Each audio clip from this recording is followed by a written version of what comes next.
Sorry about that. Okay, back to reality. So ruminants, you said deer, you said cows. What else do you think of? Maybe not animals, but what do you think of for ruminants? Four stomachs. Yeah, that's what everyone says, 4 stomachs. I was about to say that. Alright, so let's do hind gut fermenters first, because I love horses the most. Horses and zebras, donkeys even, that's what a hind gut fermenter is.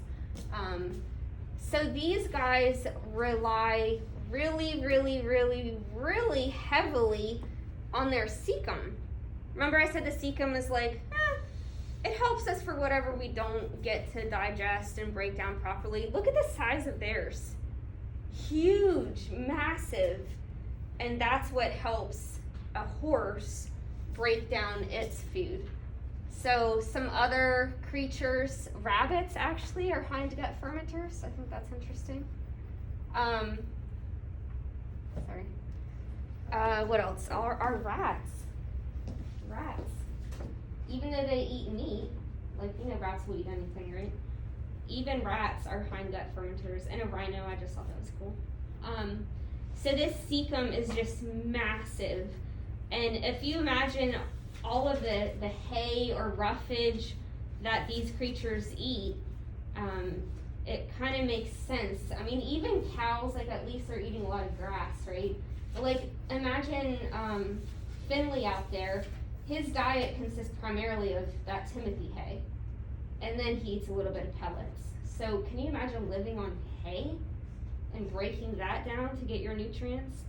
So this cecum is what does the trick for them. So they still have the small intestine, they still have the large intestine, and we have a cecum too, but the cecum is what does the magic for these creatures. I'd have to look into it. I would bet $1 that a guinea pig is a hind gut fermenter. I would say guinea pig because they eat All that hay, yep. All that roughage. But we'll have to Google that. Prove me wrong. Alright, ruminants. Look at the little deer. Cows, everyone thinks of cows. Antelope. Sheep, goats. And I just thought it was cool that giraffes are too. So, ruminants. And we always think of those 4 stomachs. It's really not that they have 4 separate stomachs, but 4 parts, 4 really specialized parts. And then what do they do? Like, we just had Carly use prehension to grab the starburst, and then she used mastication. She swallowed it, kerplunk into her stomach, chemical digestion, absorbs it, poops it out. What do ruminants do that's pretty strange? They regurgitate it and eat it again. Isn't that weird? Gross. And you can hear it's like come back up. You can even feel it if you're like petting them. It comes back up, and then they chew it. Do you know what that's called? What the food is that they're re-chewing? It starts with a C. Cud. That even makes it sound even more gross. Cud. So they re-chew that. So yes, they regurgitate it, and then you can say they re-masticate, they re-chew it, and break it down even more. So these 4 compartments are just way more complex than our single stomach, or monogastric stomach. The other thing that's special about ruminants is that they are gassy little creatures. Belching, what's a belch? A burp, and then tooting. We'll leave it at that. So they actually release a lot of carbon dioxide and methane. I've noticed that in cows. I can't say, I don't know, deer, fertile, okay. Because you know I had like a pet deer, right? It would like came to my house. Her name was Jessie. Did I tell you about that? Did you know that? We put an orange collar on her so no one would shoot her. She just came up to us and would like eat out of our hand. So I was trying to think back to Jessie but I don't remember her burping and farting on me. I'll have to look up a picture. She's pretty adorable. Anyways, lots of side notes today. That's okay. Alright, so we have the rumen, which is this huge part. Huge rumen. And I'm going to show you a video, and it's, I don't know, it's kind of a little weird, I guess, but it doesn't matter. The rumen is where all this fermentation takes place, and you can see it like churning around. The reticulum is just cranial. What is that? Cranial? Towards the head, yep. Most cranial portion, I'm not going to go into more detail for that one. The omasum is, it's kind of weird, it actually squeezes fluid out of the food that they take in. That's its only job, is to squeeze out fluid. And then the abdomasum is like our stomach. It does the same thing. Okay, it has that acid that's going to break it down. So I think the rumen is the most interesting part. So let's take a look at that.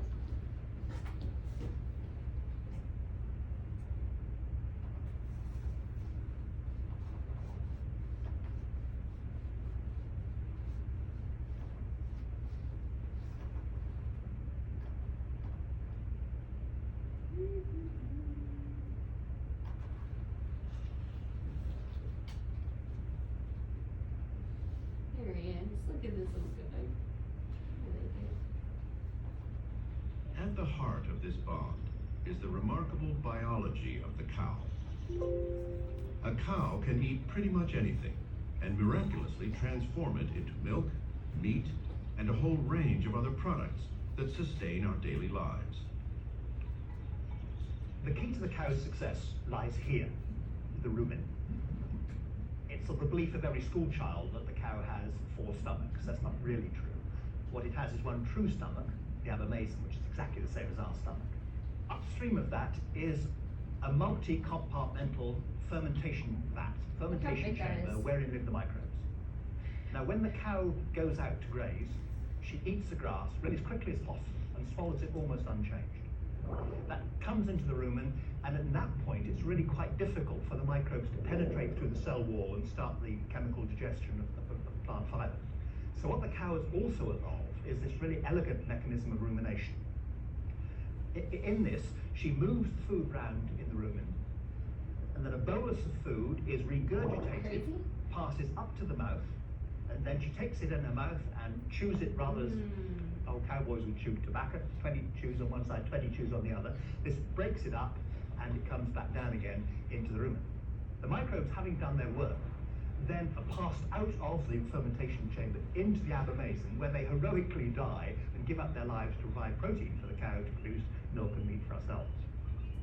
Isn't that crazy? I think that's pretty neat. Is the rumen what twists?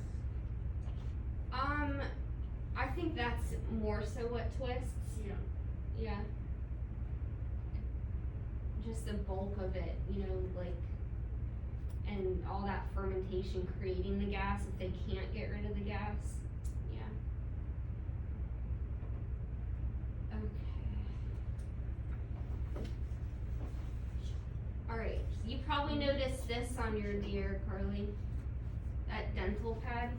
When I met Jessie, I like to play with her mouth because I just love the feeling of it. They have no upper incisors and no upper canines. And they have this thick, it's not really soft, I mean it's pretty hard. Probably the consistency of your hard palate, I'd say. Maybe a tiny bit softer, a little bit gummier. But this is called a dental pad. It makes it a little bit more grippy, like if you imagine like trying to go out into the dog yard and eat grass with your teeth, I'd imagine it'd be a little bit slippery. I've never tried it. Don't try it out there because of the poop. Try it at home. But I would imagine a gummy little dental pad like that would make me be able to take in more grass more easily. One more unique thing about ruminants. Birds. Birds are their own entity. Dr. Becker, did you guys meet her? That's who is gonna be on some of these videos. She's obsessed with birds, like, cause they're so, so unique. So we're gonna go just a little bit into birds. So they have a lot of organs that aren't found in any other species. They're really peculiar, for sure. Imagine eating sunflower seeds for the rest of your life. Having to crack the shell open and then eat the seed inside of it. Imagine like the millet that the cockatiels eat. You gotta break that open. So that's why they have their beak, right? They've gotta crack those nuts and grains open. I mean, they do eat fruit and stuff, but very interesting here. Let's talk about a little bit of their upper tract first. So they have no teeth. They do have a tongue. You've seen their tongue, right? Have you seen the cockatiel's tongue? Okay. They do have saliva. I think that's kind of neat. When I look at a bird, I think their mouth looks kind of dry, but they do produce saliva. So that will help moisten that food to let it slide down. They do have an esophagus. So you can see this green looks just like our esophagus, right? But then their esophagus expands into a crop. And a crop is where they actually store food and let it keep getting more moist, and then it'll connect down into the stomach. Okay, so this is a picture of a baby cockatiel. When I was little, I raised baby cockatiels. Like, we would breed them and sell them. And one way to try to get a bird to be really, really nice and tame and friendly and love people, it's not very nice, but you take them away from their mommy, because their mommy doesn't really care, because she's just gonna go to town again with her boyfriend or husband. I don't know, do birds get married? I never put a ring on them, but these babies would just be hand fed by us. So that's all they knew was human contact. So we were like its mom. So right here, this is a bird that was just fed, and they make like a powder, and then you add warm water to it, and it's a little thicker than baby food. Okay, so imagine that consistency. And have you ever seen birds feed each other? Like, you know that the mommy bird regurgitates her food into their mouth, and they're like, rah, rah, rah, rah, rah, rah. That's the same thing. They'll like latch onto the syringe. Now the thing is, if you ever find yourself having to feed a baby bird, you want to check the food. You know how you check like a baby's bottle on your wrist, let it drip onto your wrist. If it's too hot for you, it's too hot for them. Birds aren't like able to tell you, oh, it's too hot. They're just gonna keep eating it. And so I'll never forget when I worked with Dr. Becker, someone was hand feeding their cockatiel babies, and it was too hot.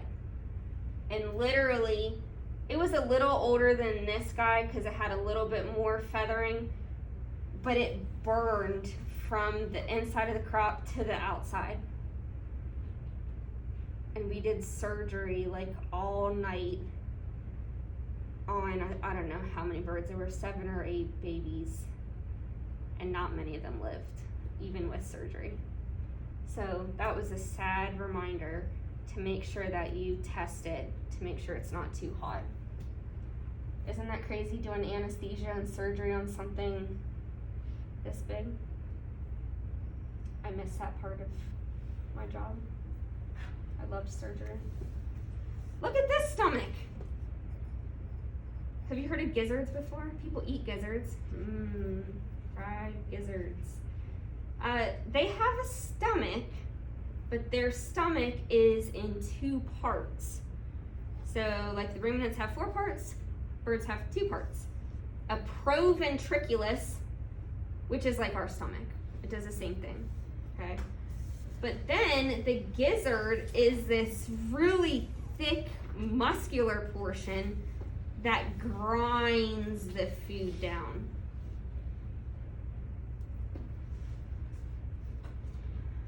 They have a small intestine and a large intestine, really similar to us. But their exit is very bizarre. They have a cloaca. What can you connect this with to another animal? This, Snake? yeah, what's the snakes have? You know what that's called? Okay, yeah. A vent. It's the same thing, but you know, we gotta make you use your brains and call it something different for birds. It's a cloaca. So a cloaca empties from the urinary tract, empties from the digestive tract, and whatever genitalia they have. So if it's like Roadrunner, sperm would come out of that, semen. And if it was Bonnie, that's where her egg comes out of. Cool? Different, huh? Okay, we're not doing diseases and conditions. What time is it? I want to give you one more thing to do before you start Roman. You get to color, and I know you like that. Does anyone have their packet with them that has all those worksheets? I'll just find it on here. Do you remember the ruminant one? Do you Yeah. remember? Yeah. Let me just show it to you. I know.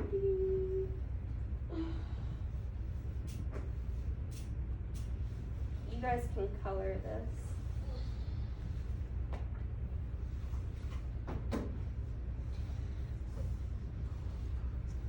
Is Kate home? I just hung it on the outside of the fence. I'm not sure if she came yet or not. Here it is. Alright, it looks like this. Why don't you guys do this now? And then I'll work with the ones, and then we'll do Wilson Vet Clinic. Okay? You can just show it to me, okay? And you guys at home can just send me a picture of your coloring by midnight.